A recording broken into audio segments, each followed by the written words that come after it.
నిలవగలిగిన భక్తులకు నిర్మల హృదయులు ధన్యులని మత్తయి సువార్తలో చెప్పి ఉన్నారు.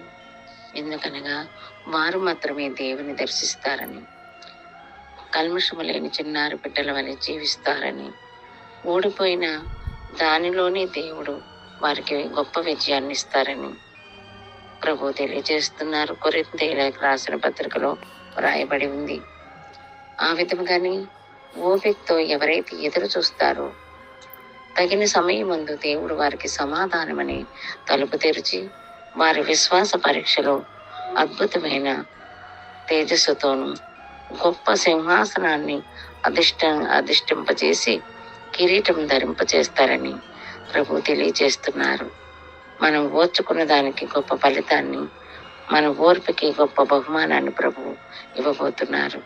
ఇది ఏలిన వారి వాక్కు. ఆమేన్.